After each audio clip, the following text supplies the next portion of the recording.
Hi ಎಲ್ಲರಿಗೂ ನಮಸ್ಕಾರ. Welcome to Preethi Santosh kitchen. ಇವತ್ತು ನಾನು ಮಾಡ್ತಿರೋ ಅಂಥ ರೆಸಿಪಿ ಒಂದು ಸಿಂಪಲ್ ಆಗಿ ಮನೇಲಿ 2-3 ತರಕಾರಿ ಉಳಿದಿರುತ್ತಲ್ಲ, ಆ ತರಕಾರಿಯಿಂದಲೂ ನಾವು ಗ್ರೇವಿನ ಹೇಗೆ ಮಾಡ್ಕೊಳ್ಳೋದು ಅಂತ ತಿಳಿಸ್ಕೊಡ್ತಾ ಇದ್ದೀನಿ. ಇದನ್ನು ಮಾಡೋದಕ್ಕೆ ನಾವು ಯಾವುದನ್ನು ರುಬ್ಬೋ ಅಂಥ ಅವಶ್ಯಕತೆ ಇರೋದಿಲ್ಲ. ಡೈರೆಕ್ಟಾಗಿ ಕುಕ್ಕರ್ಗೆ ಹಾಕ್ಕೊಂಡು ನಾವು ಇದನ್ನು ಸಿಂಪಲಾಗಿ ಮಾಡ್ಕೋಬೋದು. ಮಾಡೋದು ಅಂತ ತಿಳಿಸ್ಕೊಡ್ತೀನಿ. ಮಾಡೋದಕ್ಕೆ ನಾವು ಒಂದು ಕುಕ್ಕರ್ನ ಯೂಸ್ ಮಾಡ್ತಾ ಇದ್ದೀನಿ. ಕುಕ್ಕರ್ ಸ್ವಲ್ಪ ಬಿಸಿ ಆದಮೇಲೆ 1/4 ಕಪ್ ಆಗೋಷ್ಟು ಎಣ್ಣೆನ ಹಾಕ್ಕೊಳ್ತೀನಿ. ಎಣ್ಣೆ ಸ್ವಲ್ಪ ಬಿಸಿ ಆಗಬೇಕು.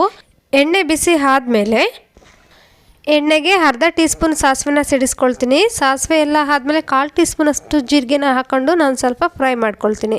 ಸಾಸಿವೆ ಮತ್ತು ಜೀರಿಗೆ ಎಲ್ಲ ಚೆನ್ನಾಗಿ ಫ್ರೈ ಆಗಿದೆ. ಫ್ರೈ ಆದಮೇಲೆ ಸ್ವಲ್ಪ ಕೊತ್ತಂಬರಿ ಸೊಪ್ಪನ್ನ ಹಾಕ್ಕೊಂಡು ಅದ್ರ ಜೊತೆಗೇ 3-4 ಬೆಳ್ಳುಳ್ಳಿ ಹೆಸಲನ್ನ ಗೆಜ್ಕೊಂಡು ಹಾಕ್ಕೊಂಡಿದ್ದೀನಿ. ಇವಾಗ 1 ಕಪ್ ಆಗೋವಷ್ಟು ನಾನು ಈರುಳ್ಳಿನ ಉದ್ದಾಗಿ ಕಟ್ ಮಾಡಿರೋ ಅಂಥದ್ದನ್ನ ಸೇರಿಸ್ಕೊಂಡು ಫ್ರೈ ಮಾಡ್ಕೊಳ್ತೀನಿ.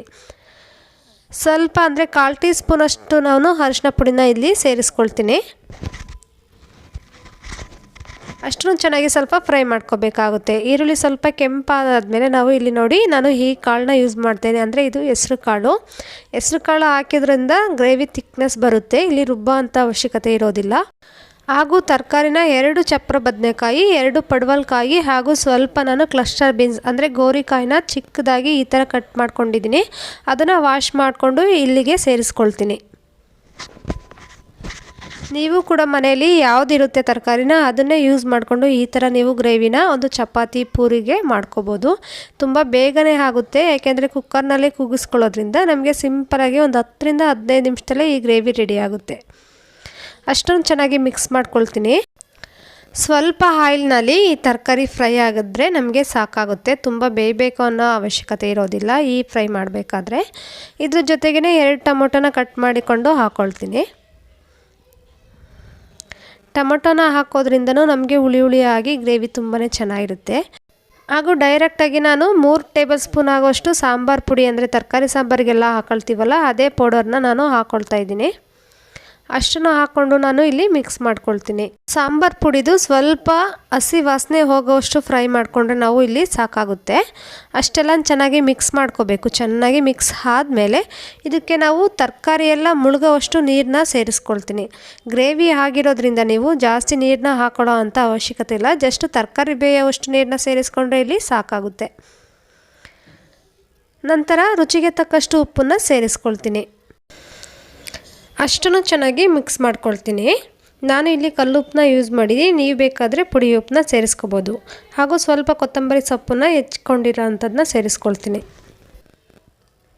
ನೋಡಿ, ಇಲ್ಲಿ ನಮಗೆ ಪರ್ಫೆಕ್ಟಾಗಿ ಒಂದು ಗ್ರೇವಿ ಮಾಡೋದಕ್ಕೆ ಎಲ್ಲ ಇಂಗ್ರೀಡಿಯೆಂಟ್ಸ್ ಹಾಕಾಗಿದೆ. ಅಷ್ಟನ್ನು ಚೆನ್ನಾಗಿ ಮಿಕ್ಸ್ ಮಾಡ್ಕೊಳ್ತಾ ಸುಮಾರು 2-3 ವಿಷಲ್ ಆಗೋವಷ್ಟು ನಾನು ಈ ಕುಕ್ಕರ್ನ ಲಿಡ್ನ ಕ್ಲೋಸ್ ಮಾಡಿ ಕೂಗಿಸ್ಕೊಳ್ತೀನಿ.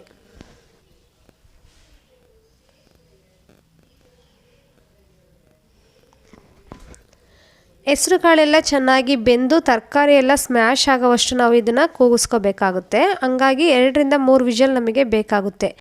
ಇವಾಗ ನಮಗೆ ಕುಕ್ಕರ್ ವಿಷಲ್ ಆಗಿ ತಣ್ಣಗಾಗಿದೆ. ತಣ್ಣಗಾಗಿರೋ ಅಂಥ ಕುಕ್ಕರ್ನ ನಾನು ಓಪನ್ ಮಾಡ್ಕೊಳ್ತೀನಿ. ನೋಡಿ, ಎಲ್ಲ ತರಕಾರಿನೂ ಚೆನ್ನಾಗಿ ಬೆಂದಿದೆ.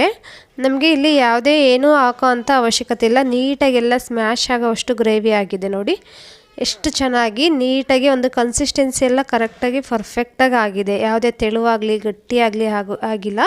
ಚೆನ್ನಾಗಿ ಎಲ್ಲದೂ ಹೊಂದ್ಕೊಂಡಿದೆ.